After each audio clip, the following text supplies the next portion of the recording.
because you're all over those ones. Yeah. I had a match with Gallo that I think on the psychology side of it was probably the best that I had. I don't know if it was my favorite match. I don't know if it was my best match. I don't even know. But I think the psychology was ridiculously on point, and he and I didn't really talk too much about it. We just kind of were like, do a little of this, do a little of that, and let's see what happens kind of thing. Right. And I am extremely proud of that. Now, again, give credit where credit's due. Pretty sure Gallo was the one that pulled that through, but I feel like if nothing else, at least I held up my end of the bargain, my end of the deal. He didn't have to drag me kicking and screaming. I at least showed up for it, and that one was fantastic in the psychology base. I think it's by far, in my opinion, the best one that I've had for that. Some of the matches that I had when Josh and I have gone, I really liked because we just beat the shit out of each other. And you probably know, like a lot of folks out there who are listening, you beat the shit out of your buddies. You know what I mean? Not so much maybe the guys that you just ride with, but the guys you came up with, the guys that you have been in the shit with, the guys that have seen you at your worst and seen you at your best. You beat the crap out of each other, and it's not because of disrespect. It's completely because of respect. It's because you know exactly how much your buddy can take. You know how much you can give, and you know that at the end of the day, you guys are still going to be friends. You can be bleeding all over the place. You can have shit broken. You can be twisted up. You can have black eye, whatever it is. But at the end of the day, you're going to go to the back and you're going to feel real good because you were in a fight with somebody who actually gave a shit about you. And that's a weird dynamic because usually if you're brawling, my brother, that person don't give a shit about you one bit. Bro, remember Andrew Hellman? Yes, I do. That's how my matches with him were. Swear to God. Yeah. We'd form the fuck out of each other. It was ridiculous. Anyway, I'm sorry. I interrupted you. I apologize. I don't know. I was going to say, weren't they some of the best, man? Just like, it's such a great energy. Yeah. Oh, it was my best matches were against him. Absolutely. He made me a lot better. I was green as fuck, and he fucking showed me what to do. It was pretty awesome. Yeah. So I get that. It's great, man. What So yeah, I mean, I think those are kind of like I said, man. I don't know. I have that weird thing. Well, I don't know if it's weird or not. I think a lot of people do, but you get a really good response, right? You get a great crowd response. You'll have people, online or whatever, your social media crap there, brother. Basically like, oh, that was such a great match, this and this, match of the night, all that stuff. And the only thing I can think about is, like, all the things that I missed, like the stuff that I screwed up on, like, can I do this better? Or, like, I should have done this. Like, this is the perfect opportunity for that. And so, like, I have such a bad critical view of, like, my matches that I don't know if I've ever had a truly good match. Like, I don't know. Like, I hope I have. If anything, I hope at least the fans that watched it were engulfed. Like, I hope they truly hated me while I was there. I hope it's something that, 10, 12, 20 years from now, they talk about remembering, like the way we do when we talk about matches that we saw live and stuff.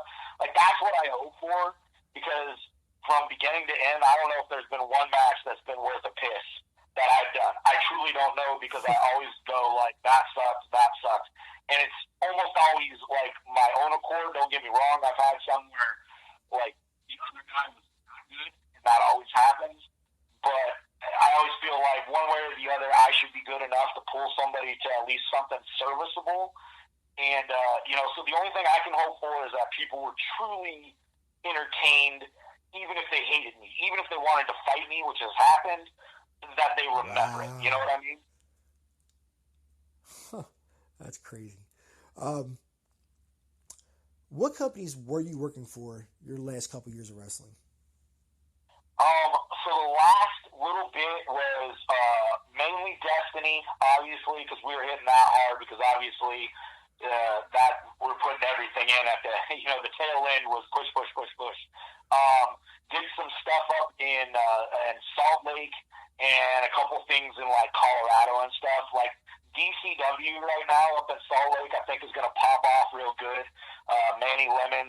I think you know, Yeah. He's running it.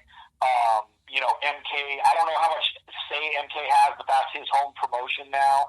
So Okay. I think he's going to keep it on the right track as well. So I've worked for them. I think they're on the up and up. I don't think they're there yet, but I think that's where they're headed. So, but yeah, man, like a lot of the stuff I shortened up because again, a lot of my stuff was just so focused on Destiny, where a lot of guys were obviously traveling a lot more. But yeah, like I said, couple spot stuff up in Utah, and then a couple spot things in Colorado, brother. Okay, all right. Put over Hobo Hank. Or bury him, whatever you want to do. Yeah. Well, okay, so Hobo Hank, let's see, worst human being ever. Oh, my God. Doesn't know anything about wrestling. The fans hate him. That's horrible. That's horrible. You're so full of shit. You know I am. I'm totally full of shit. Now, dude, Hobo Hank, man, he's the man, dude. He is New Mexico wrestling, man. Like straight up, like, dude. I mean, just look at it as this: the most simple fucking thing ever for Hobo Hank. You see Hobo Hank, walking down the street, and you're like, that's a fucking hobo. You know what I mean? You see Hobo Hank in a dress shirt, you're like, that's just some guy. But you get Hobo Hank on the night that it's freaking a wrestling show, and I'm not saying just a Destiny wrestling show. That's the key, my friend. He is New Mexico wrestling, but you put that guy on any show anywhere, and his music hits, and he comes out, and like people that don't know him start chanting Hobo Hank. Like, how weird is that? Like the amount of effort that sometimes I had to put in to get people to just, even boo or hiss just a little bit, sometimes was astronomical. On a good night, not even close. But on some nights, I mean, I'm fucking scratching and clawing. And that guy shows up in that orange jacket, that freaking busted-ass sign, and people love him, and they should.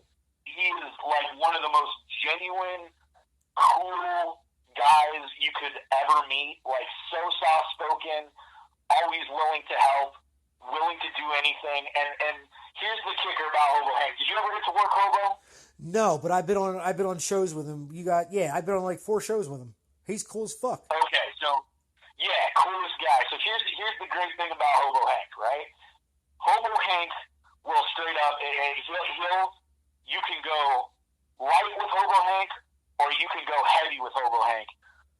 He never changes, and he will straight up tell you. He'll be like, lay it in, brother, lay it in. Like he will like coach you to lay it in. Oh wow! And he will still just. I don't want to say light as a feather because I guarantee if Hobo Hank punched you in the nose, he'd break it. You know what I mean? He's not soft. That's a tough dude. But just like how light he is while he's working with you is a pleasure. And I mean, guys, and he'll tell you, he'll coach you, man. He'll be like, lay it in. And you're freaking blasting away on him, and his shirt's tearing up. He's, the chest is bleeding from the chops and the whole thing. And never gets pissed, never nothing, man. He asks you to bring it, and I think it just fires him up more, man. I think that's really what it is. But he is like so like genuine and like his just light as a feather in that sense of professionalism, if you will. Bro, I got a theory about Hobo Hank. I don't think he's human. There's a possibility, man. There's a possibility. He could be some weird alien hybrid. Bro, he's too perfect. He's too perfect of a human being. Yeah, well, and you go, like I said, he's the perfect wrestler, dude. Don't have to fucking try to get out there, and you get amazing response. He'll do anything and everything you ask. I mean, seasoned vet, and he'll let you do whatever. You know what I mean? Like, how often do you get that? Like, especially with the young guys, like, he'll be like, what do you want to do? And I obviously, I mean, he was in Destiny almost from the get-go, not quite, but for a really extended period of time he was in it. And obviously I'm, in the back and listening. What do you want to do? I mean, how cool is that? Like a guy who's been working as long as he is over as he is, and he's asking the young guy, what do you want to do? I mean, that's the shit right there. That's awesome. That's selflessness. Yeah. Which is, you don't get that from the vets in wrestling. You don't get that selflessness. Any vet that I've ever been on a card with was not a selfless person at all. Yeah, and you hope at some point, it'll transition a little bit, that people will want to, as they go out, give back. I don't know, but, he's the man, dude. That's pretty much, he is New Mexico wrestling straight up, dude. I mean, you got Rapid Ricky Romero, who was from Amarillo, but beloved in New Mexico. You got everybody in New Mexico loves Eddie Guerrero because, he went to college here. And, obviously he's from El Paso. The people love that guy. And then you got Hobo Hank. I mean, really, if you're going to say New Mexico wrestling, those got to be the three guys, right? Yeah. Shit. All right, I'm going to move along here. Do you know who Devon Storm is? I do know who Devon Storm is. All right, have you ever worked with him? Oh, go ahead. I'm sorry.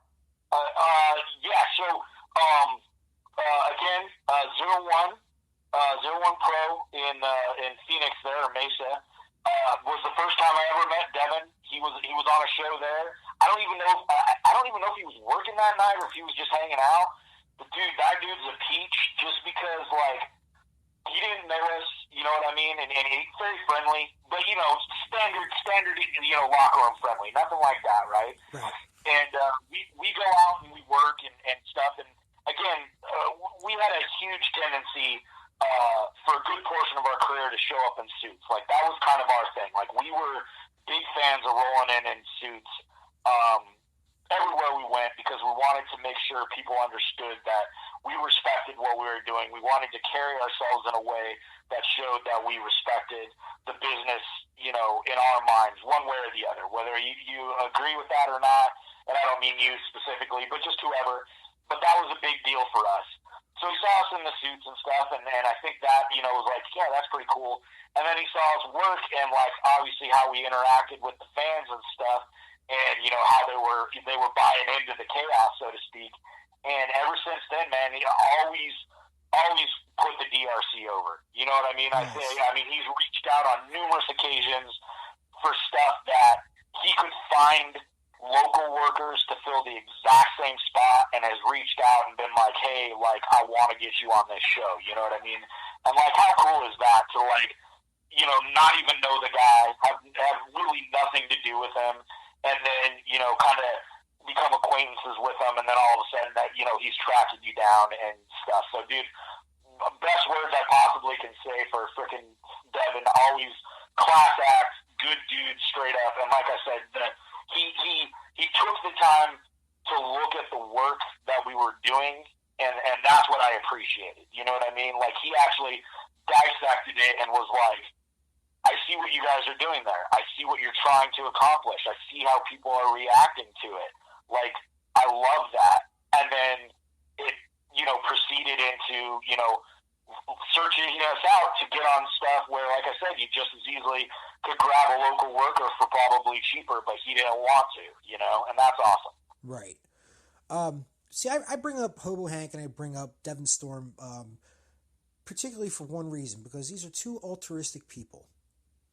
And in my opinion, they aren't recognized enough. Wrestlers who have contact with them put them over enough. So that was my goal when I asked you and Josh the same question about the same two people, because these two, they're really special people. And it's rare to find that in professional wrestling anywhere. Oh, dude, you're 100% right, man. 100% right. You can't say a bad thing about either one of the guys. It's completely fucking impossible. I mean, me, Pally, and Gallo did a tour of Texas on our first road trip together. And Devon invited us down to do one of his shows, and we did it. And then he let us stay at his house afterwards, so we didn't have to drive back tired.